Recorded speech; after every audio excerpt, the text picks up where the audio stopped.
Hey guys, it's Jason from Andzen here. Before we get to this month's episode, just wanted to pop into your ear canals and remind you to please go to andzen.co/podcast. Make sure you register for your episodes along with the free Add To Cart flow that we've been offering. Andzen is now also offering a free audit of your CRM platform. It doesn't have to be Klaviyo, it can be whatever tool you're using. Our team will jump into the account, look at your data capture figures, your list engagement, your deliverability, all of your campaigns and flows, and give you a massive amount of insight on what you are doing today and what you could be doing tomorrow. So once again, head over to andzen.co/podcast. Make sure you register, pick your abandoned cart flow or your audit, and we'll see you in the episode shortly. Thanks, everyone.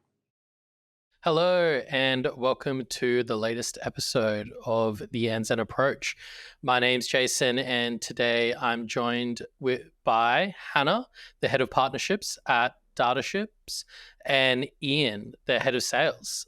Thank you guys for joining us today. And of course, I've got Brendan with me as well, as usual. Oh, of course. Our founder at Andzen and regular or just old person hanging around our Piss taker, general interrupter. Yeah. But yeah, thank you for coming along, guys. Yeah, thanks. Thanks very much. Good to have you both on. Hannah, we've known each other for a long time. How are you?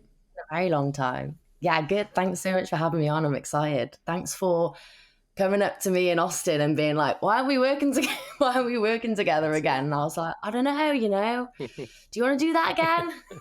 Jason and I are in Brisbane, Australia. Hannah, you're in sunny England. Ian, you're joining us from Dublin, I believe. Dublin, Ireland, yeah. So early start for me, yeah. Well, not for us. It's 5 p.m. here. Yeah. As usual, I have a beer. I have a Guinness here for you, Ian. It's actually in, you can't really see it, my number one dad mug that I got for Father's Day.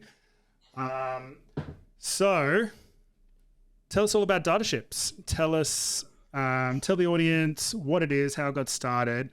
We, of course, know all the benefits, which we're going to get into. But over to you, Ian. Yeah, great to see you drinking that Guinness. Small bit early for me. I'm just on the single Irish coffee, which is just one shot of James. Yeah. But yeah, no, as Hannah said, look, delighted to be on. We've really enjoyed working with you guys. I know it's just the start of the partnership, but hopefully it'll continue to flourish. But yeah, Dataships, we're all about growth through compliance. So in essence, we want to use our knowledge of the data privacy laws to our clients' advantage to get as many of their customers opting in or effectively opting in, depending on what countries the customers are purchasing from, to significantly increase their lists in Klaviyo so they can email and SMS market to more customers. And we obviously want to do that in a compliant fashion. Dataships is a marketing compliance company, so we're founded in compliance, and that's what we're passionate about. We want to take the headache away of navigating these different compliance laws around the world away from the brand and ensure that they're also maximizing list growth while doing that. Excellent. Definitely something we're going to get into. Compliance is very important. No one wants to get fined more than they're making. But what we really want to talk about is getting more consent, being able to send more emails, making more money. We're obviously based here in Australia. We have clients all over, but what's really interesting for us is our Australian merchants selling globally and how that impacts them, I guess, from a compliance perspective in Europe, but also from an opportunistic standpoint for selling into the US as well. Jason, Hannah, I know you've got a few clients that we're chatting to. What are some opportunities with the Australian clients? Yeah, for sure. So I think, look, if you're an Australian merchant and you're looking into the US or into Europe, I think where Dataships has really helped us has been kind of automating and demystifying a little bit, right? Some of the complexities that you're going to have here. In Europe with GDPR, obviously the compliance piece there is so important, and the reality is that it is actually, while it covers all of Europe, there are a lot of complexities, right? It's different in Germany to how it is in Spain to how it is in Portugal. So there's a bit of complexity there to consider, but I think probably the big benefit, and how I tee you up to talk a little bit maybe about it, is in the US in particular, how you guys are able to help merchants dynamically at a state by state level get more customers opted in and joining the database. Yeah, for sure. I imagine with like the brands that are selling into Australia, like that market has a bit of a ceiling. Yeah. Like it gets saturated pretty quickly. So they're going to want to expand and then find like more people to market to. Most of the successful brands, they end up spinning up additional international stores. Yes, a lot of our clients. Yeah, and I guess the US is probably like the first thing on their radar that they want to access, which is great. Like if they're using Dataships, because we dynamically geolocate the customer based on where they're shopping from. The rules in the US and Canada are far more lenient for collecting email consent. So in the US, you can rely on like no consent required, or in Canada, I think it's implied consent.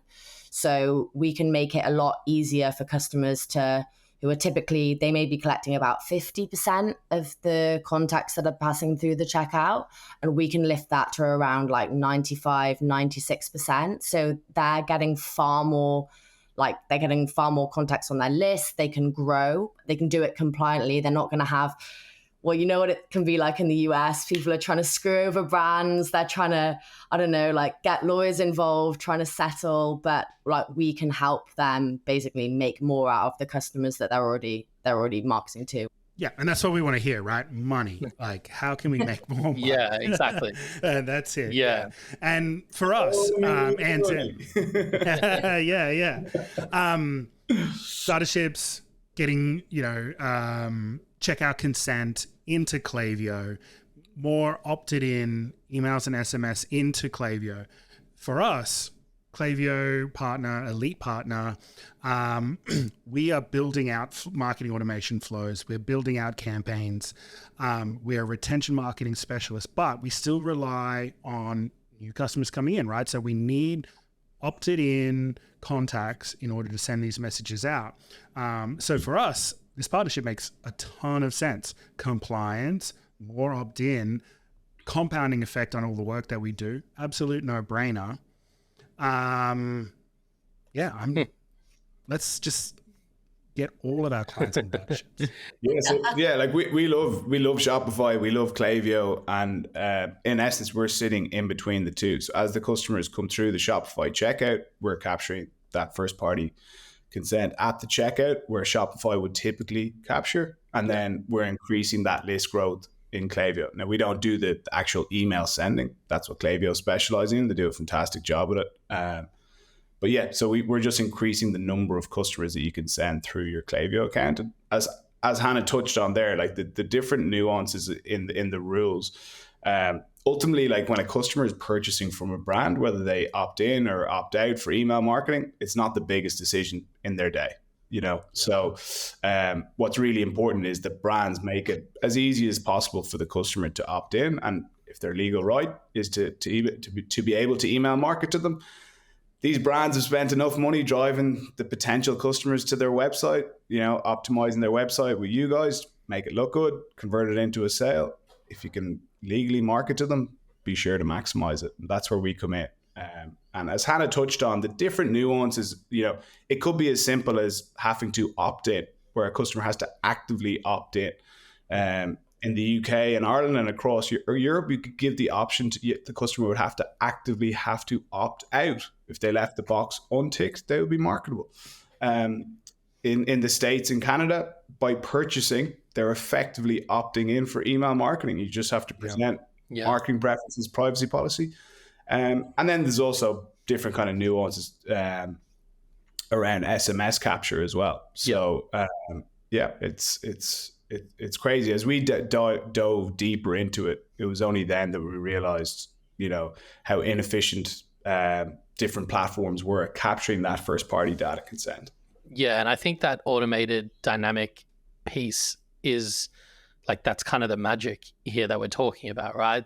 That being able to understand where that customer is and dynamically just change that little block in the checkout where it's asking for consent, and to know, well, if you're in this state or in this area, To your point, we'll just display the privacy policy and a statement letting them know that they're being opted in as part of making their purchase, which is legally compliant. And in other areas, it will be a checkbox that's, pre-checked if it can be. And if it can't be, then it's unchecked. But you're matching all of those experiences and those layers to, your legal requirement for that shopper.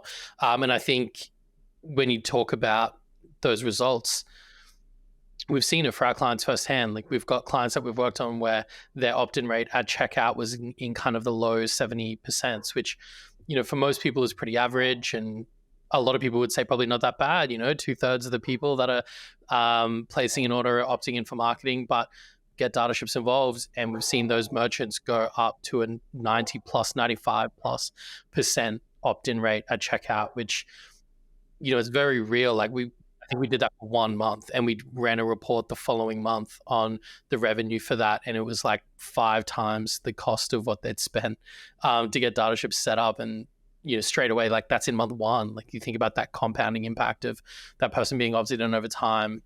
It's fantastic. And those customers, that like data you're collecting, like, they're expecting to hear from you. Like, they've made a purchase. We're not just like scraping them from the website like willy-nilly. Like, they've made a purchase. They're an engaged cohort. They're expecting to hear from you. That, coupled with the excellent like marketing strategy that Andzen is providing for them, they're gonna make a repeat purchase. They're gonna be like the ones that are driving the revenue, like the repeat revenue, and they're gonna be the most loyal customers down the line. Like, it's so crucial that you're collecting those emails at the checkout at that point. That's why it works.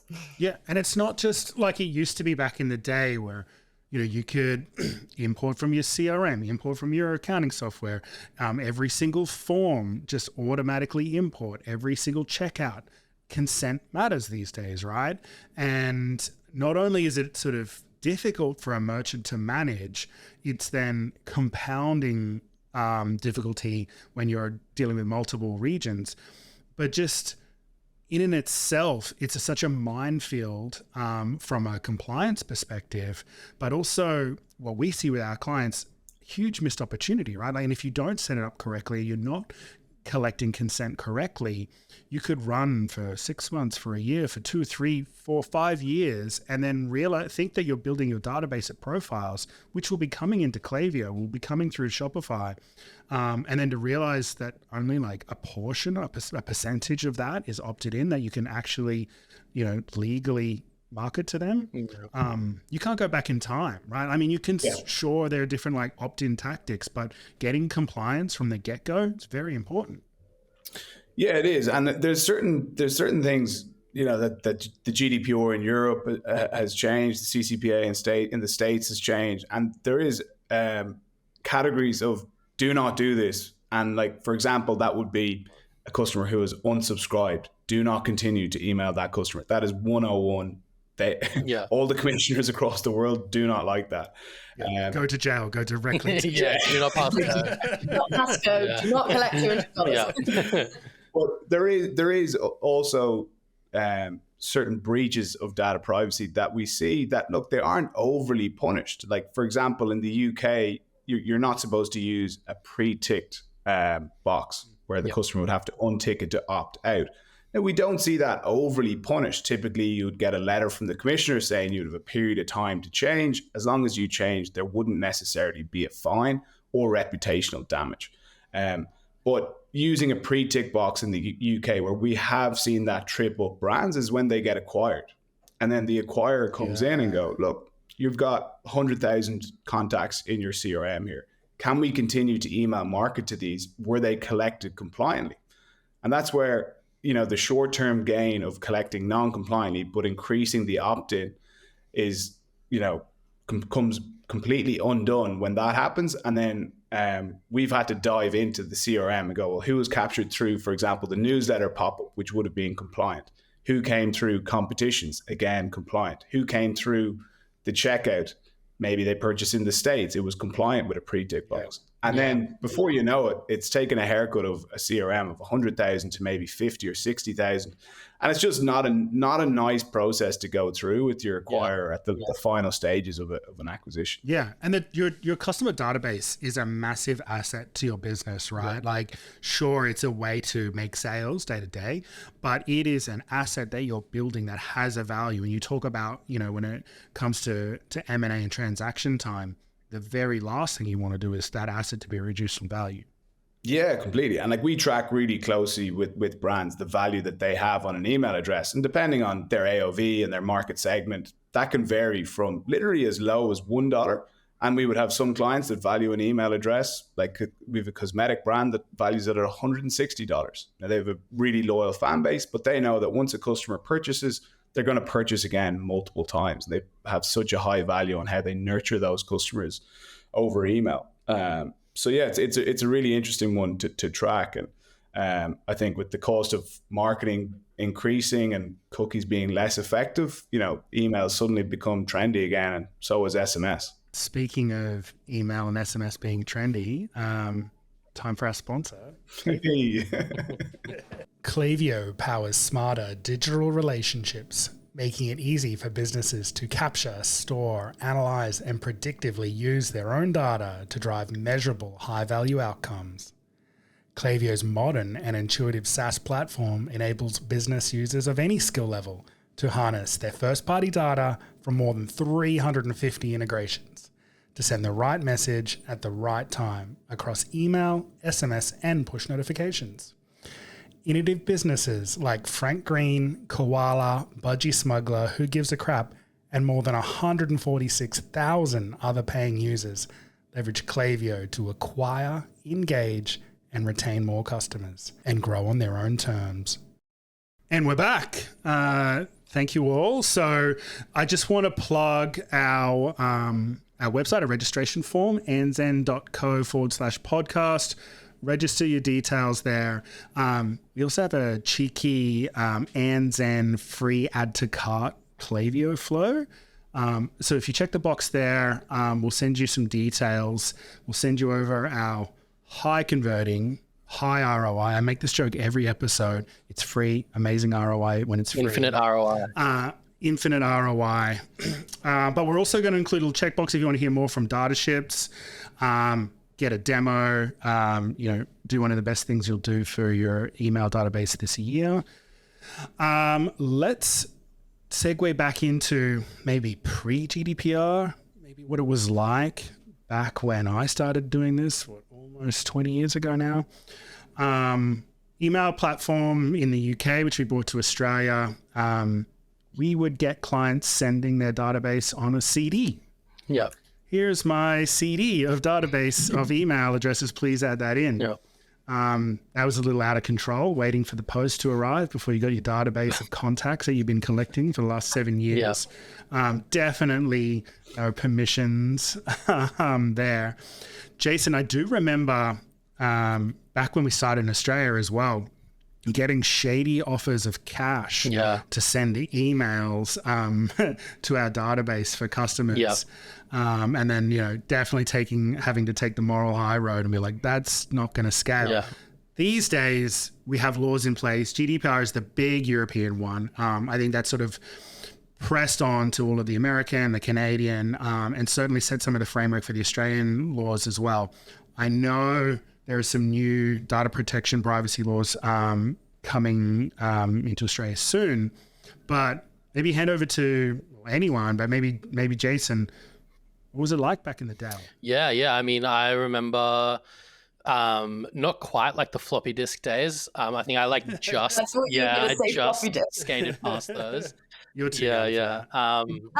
But definitely the CD-ROMs. I remember someone like bringing in like hard drives that they were like, I pulled this out of the old laptop that was in the back storeroom that we used to put things on at the end of the day. They'd like tally up the handwritten email addresses and put it on their Windows 96 computer until it died. So yeah, it's been pretty rough. And a lot of the times back then they really were like just a literal list of emails, no names, no nothing, typos and all, just hit send and pray. But yeah, like you Hope for the said, best. yeah, exactly.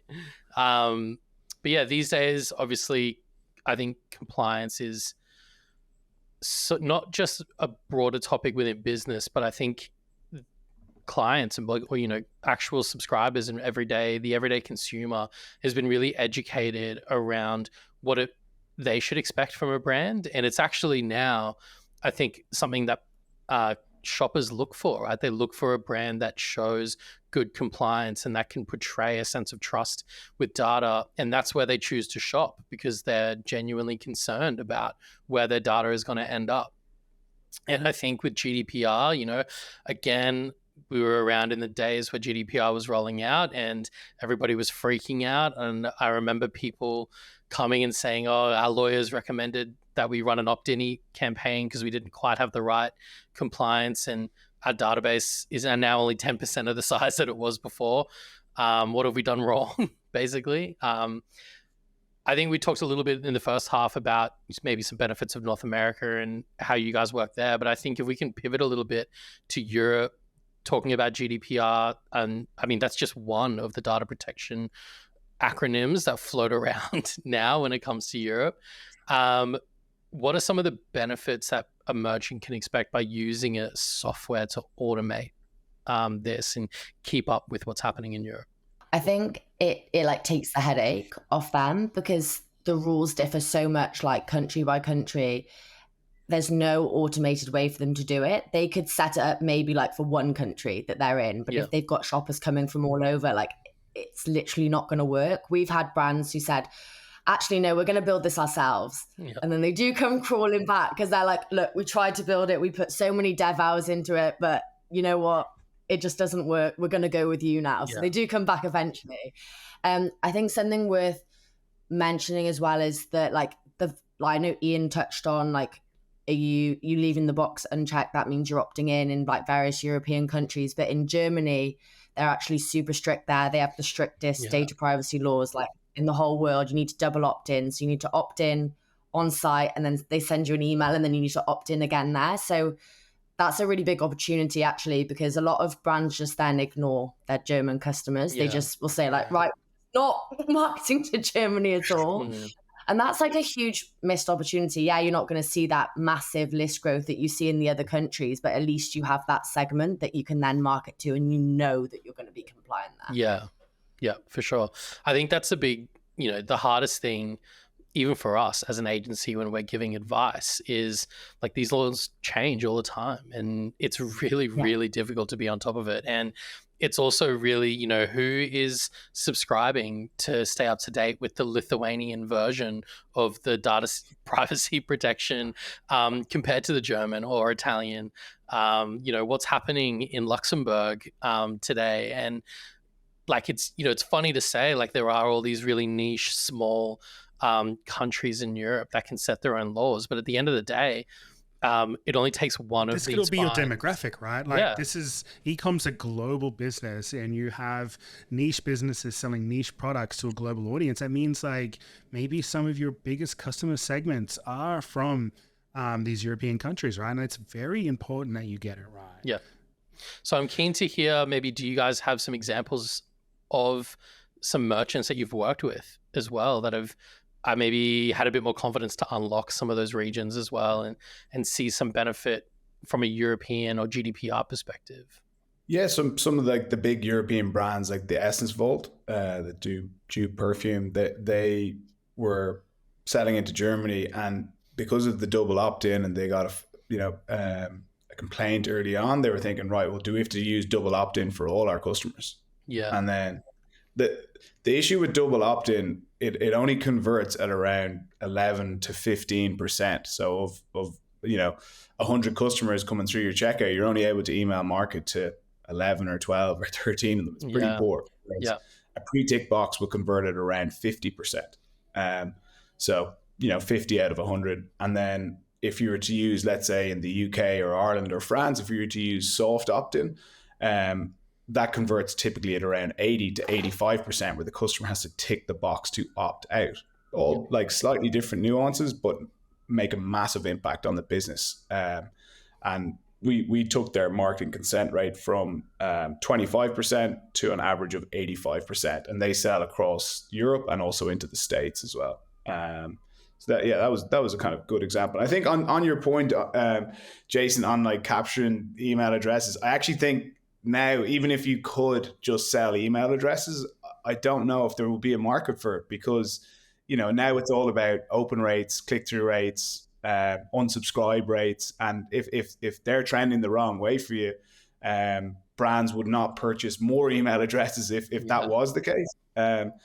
And that's something that we track closely. Like, so for example, if a brand was to do a giveaway of a hamper that's worth $2,000, and they might get 500 emails off the back of it, and that's great. The average cost of those email addresses, you're looking at $4 an email. You think pretty good, but you want to track the performance of those emails. And the reality is, a lot of people who would enter a competition, they want to win the prize. They don't win the prize, they unsubscribe. Yeah.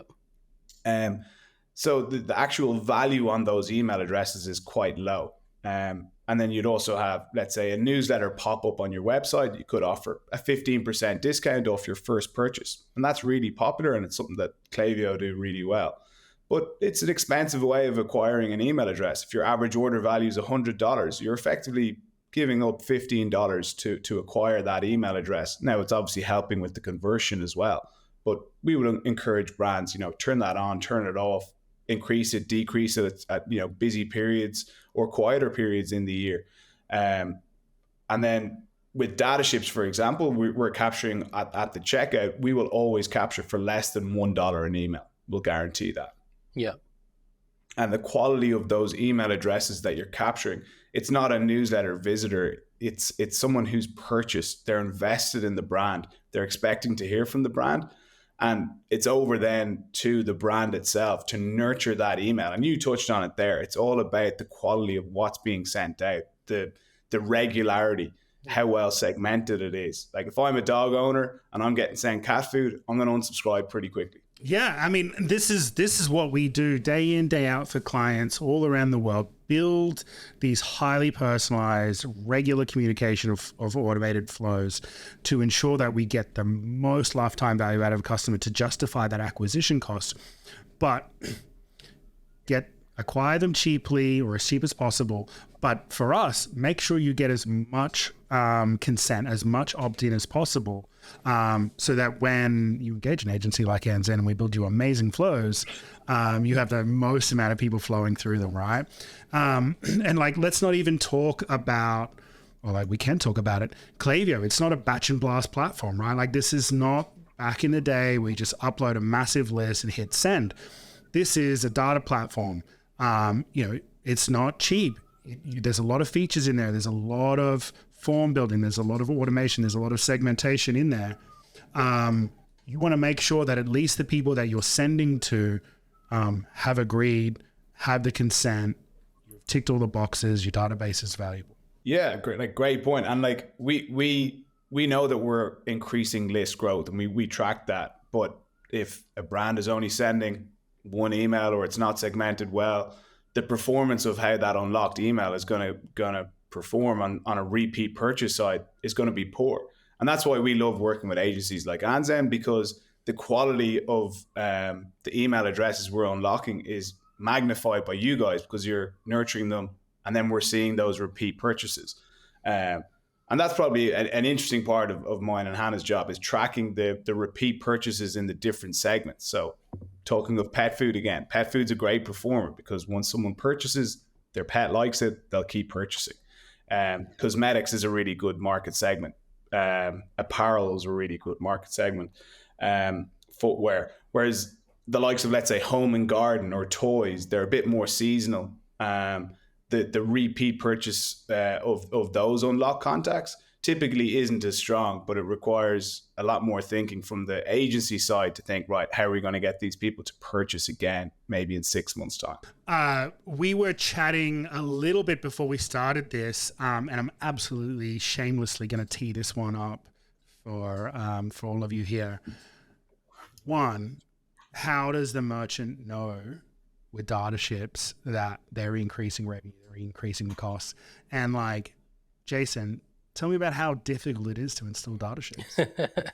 I can kick off maybe and talk about the setup process, and then you guys can talk a little bit about the reporting. We were joking, like Brennan mentioned before we got started today. I've been around for a while. I've installed a lot of apps. Pulled my hair out on multiple occasions trying to make things work and figure out how they go. And I think, Hannah, I gave you the feedback, which thank you for passing on to the team. But setting up Dataships was literally the easiest app install experience I've probably ever had, even in Shopify, where most of these apps are built to be easy to install. But there won't be a dry eye in the dev room in Dataships. But genuinely, like you go, checks in the I added the app and literally step by step. If you're a merchant, you're listening to this and you're thinking, yeah, sure, that sounds great to automate it, but how confident do I feel about handing over a very litigious, compliant part of my website to a third party? As you go through the setup process, literally every page will link you out to documentation, will link you out to the right places to go, will prompt you to, sort of, if you're already logged into Klaviyo or Shopify, it literally is pre-linked, take you to the API page where the key is right there and you can go back and paste it in. The whole thing was super logical, super seamless, and just gave me, even as a partner where I'm recommending you guys, and it's our reputation on the line when we recommend you to a partner, just gave me a huge amount of confidence. I would encourage, if you're a merchant and you're thinking about it, have a go through the process, and you'd be pleasantly surprised the amount of confidence that you get. But the reporting side, I think guys would love to hear from you guys as well on how that looks. Yeah, I'll go through that, Hannah, if you're happy. Or go ahead. I'm living in the dashboards every day, so Hannah does a great job at getting the additional brands, and I try and nurture them. But so in essence, what we do in Dataships is we'll provide audit logs for every customer that comes through the checkout, but we're not tracking, for example, a customer that's previously opted in for email marketing, because the brand already has that customer and they'll repeat purchase, and that's great. But the cohort that we're looking to track is emails that are new to the Klaviyo account as marketable. And for example, if a brand has 10,000 orders in a given month, and their pre-opt-in rate is 60%, and we increase it to 90%, we've increased that list growth by 3,000. Now, there may be previous subscribers within that 3,000. We'll exclude those, so maybe newsletter pop-ups, etc. So let's say we're down to 2,000 that we've added in a month. We're then tracking that cohort in Klaviyo, and we're seeing how many repeat purchases come from that cohort. We track it really closely for 1 month, for 4 months, and then we map it out for 12 months. And as that accumulates, typically if it was 2,000 unlocked after a month, you'd expect to see 24,000 unlocked over 12 months. And then the return customer rate is the percentage of the unlocked contacts that come back and purchase again. That's the key metric of the unlocked contacts. Yeah, and you don't have to take our word for it, right? Like, you can see the numbers. On the reporting. Yeah, and like we would obviously there's a small bit of apprehension from time to time, which is totally fine, and we can actually send the profiles of the people who have come in, purchased, were non-marketable, are now marketable, and have come back and purchased again. So that's usually the final one that gets it over the line. But like we're fully transparent. Our numbers are very much reliant on Shopify and Klaviyo, and as long as we're leaning on them, I think people are more trustworthy of us. Amazing. So what I really want to know, Hannah, what do you do with your time when you work for a company where the product just sells itself? Like, do you just go on holidays all the time? Do you kick back? You are just back from your 2-week holiday. No, I deserve that. You did, absolutely. No, so my main responsibility right now is building out the agency partner program, which Andzen, the lovely Andzen, is part of. But it's my job to nurture the agency relationships. It's my job to educate you on the platform, which I've obviously done a great job of here. Just blow my own trumpet there. And just basically help your clients get the most out of our platform. Like there is like training that needs to be done. You obviously need to understand it if you're going to be selling it like to your clients. So we need to make sure that there's like a high level of education there. But anything to do with like things like this, like co-marketing as well, events where we've met in person as well, Brendan.